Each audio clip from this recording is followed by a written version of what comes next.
kilo, 59 kilo, dan sekarang 50 kilo cuy. Perjalanan aku di tahun 2012 seperti ini. Ini berat badan aku 48 kilo dan di tahun 2014 seperti ini. Ini berat badan aku 59 kilo. Aku nggak ngerti kenapa tiba-tiba berat badan aku naik seperti itu. Aku juga nggak paham.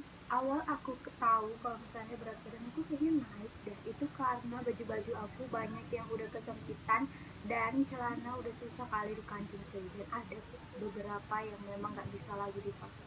Gawat kan cuy. Jadi saat itu naik 2 kilo. Aku tuh udah itu aja lah, apalah itu naik ke 3 kilo, udahlah kebingungan gitu, mulai panik, aduh gimana ya, langsung aku tuh garcep, langsung cek di Google mengenai diet gitu. Aku survei beberapa diet dan aku tanya, sharing ke teman-teman yang memang mengikuti pola diet gitu. Terus aku kumpulin satu gitu, aku rangkum dan aku mixkan beberapa diet yang memang cocok dan ampuh di badan aku, nampak gitu hasilnya. Dari tahun 2014 sejak kejadian itu sampai 2020 aku masih mengikuti pola diet. Tips pertama itu aku mengurangi porsi makan. Jadi porsi makan aku itu dikurangi aja setengahnya.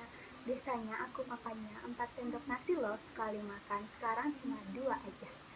Terus dalam satu hari itu 2 kali makan nasi. Kamu bisa pilih dari pagi ke siang atau siang ke sore. Jadi aku pilih makan siang ke sore. Kebetulan aku itu ada mahnya, jadi aku harus namanya makan pagi. Makan pagi aku makan roti atau biskuit gitu untuk pengganjel. Terus pagi terus siangnya aku makan nasi, sorenya aku makan nasi, terus malamnya aku nggak makan lagi nasi. Jadi malam aku nggak ada cerita namanya makan nasi, aku ganti dari nasi ke menu yang lainnya gitu. Untuk nasinya sendiri kamu bisa ganti dari nasi putih ke nasi merah kah, atau yang lainnya bisa banget, sesuai dengan selera aja. Awal-awalnya aku ngerasa kayak mana ya, pusing gitu, karena kan biasanya tuh makannya satu hari 3 kali tuh nasi ya kan, apalagi tambah nasi nambo, bakso, ayam penyet, botok, pepes, terus ada kimchi. Nah, untuk di diet yang tips pertama, kita harus tahan mengurangi porsi makan itu jadi setengahnya. Mengurangi porsi makan itu bukannya kita nggak bisa makan A, B, C, makan yang enak gitu, enggak sih, tapi kita mengurangi porsi makan aja. Lanjut aja kita ke tips yang kedua. Dan tips yang kedua, rutin ngejus. Jadi diet ini aku contoh dari diet Huges, Ibu Dewi Huges. Aku sering kali kepoin Instagramnya, itu sangat bermanfaat untuk kita follow Instagramnya. Ini nanti aku cantumkan di sini ya. Jadi untuk di diet ini kita diajarkan mencampur beberapa buah atau sayuran yang berbeda untuk di blender. Ini bukan ngejus aja sebenarnya, tapi ada dikukus, direbus, dan di jus gitu. Jadi sayuran dan buahnya bisa dipilih antara 3 tadi itu. Tapi aku hanya mencontoh untuk mengejusnya. Karena kenapa? Setiap aku ngejus gitu di malam, besoknya itu langsung bisa lancar BAB-nya. Jadi bisa mengenyahkan beberapa lemak-lemak di badanku itu. Untuk buahnya sendiri, kamu jangan khawatir dan pening karena ada budget khusus untuk buah-buahnya. Enggak sih, buah dan sayurannya itu enggak mesti yang mahal, yang mudah didapat di pajak atau di swalayan dan harganya terjangkau. Yang penting sih harus konsisten gitu. Jadi aku udah ngejus tomat, bagus banget untuk kesehatan, dan wortel juga udah pada tahu kan manfaatnya.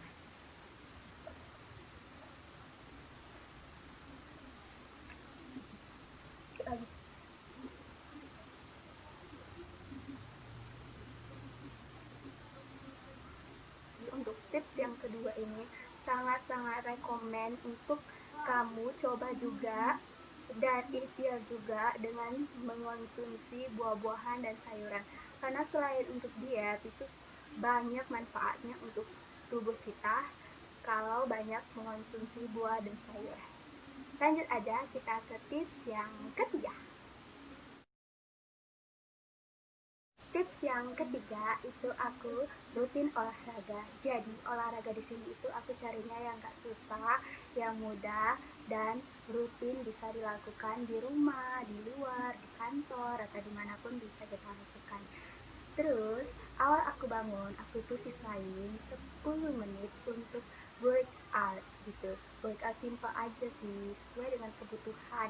Aku sering sih kepoin di Instagram juga ada 3 yang menurut aku itu bagus, jadi nanti aku cantumkan di sini, di sini, di sini. Oke, jadi workout ini dia simple tapi banyak mengeluarkan keringat gitu, jadi aku suka untuk workout. Terus di siangnya aku juga sisakan waktu sekitar 10 atau 20 menitan untuk workout simple, atau bisa juga kayak jalan santai, jadi misalnya dari sini ke sini, sini ke sini, sini ke sini gitu. Atau juga bisa kalau ada tangga gitu, biasa kan kalau bisa di kantor atau di sekolah dimanapun kan ada kayak tangga gitu kan, jadi bisa juga dari tangga satu ke tangga dua, tangga satu ke tangga dua, tangga satu ke itu itu bisa banyak mengeluarkan keringat. Terus di sorenya kalau ada kesempatan sih, kalau nggak ada juga nggak apa-apa, itu aku sisakan untuk workout sih. Dan di malam aku workout simple juga. Jadi kuncinya di sini aku pagi dan malam mengupayakan untuk tetap workout gitu. Lanjut aja kita ke tips yang keempat. Dan tips yang keempat itu aku cukup minum air mineral seperti ini. Nah, aku kemana-mana bawa tempat botol seperti ini. Biasanya sih lebih kecil daripada ini karena bisa masukkan ke dalam tas. Kalau misalnya aku lupa, aku tinggal beli aja di swalayan atau warung banyak jual air mineral. Jadi untuk kadarnya sendiri aku nggak tahu sih berapa, karena setiap aku aus itu aku langsung minum aja sih.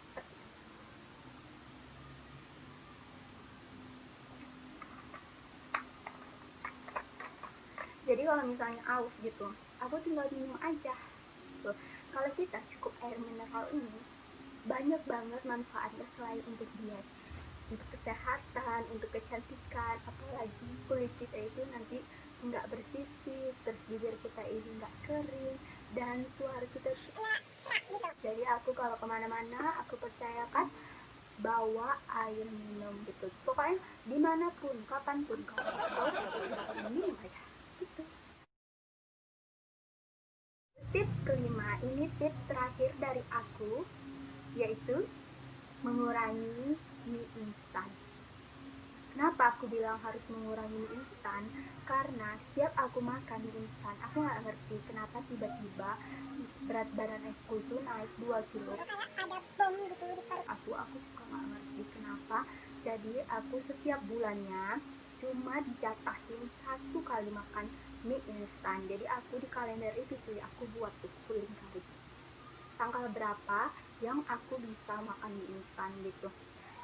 Kalian tahu sendiri kan, mie instan itu gampang dan mudah ditemui di mana aja. Biasanya aku sebulan itu bisa entah berapa kali cuy, karena saking enaknya itu mie instan dan saking mudahnya semua orang pasti bisa masak mie instan. Untuk tips ini aku berdasarkan pengalaman pribadi. 2020 aku masih mengikuti pola diet, aku masih bisa loh pakai baju SMP berkat dari diet ini gitu.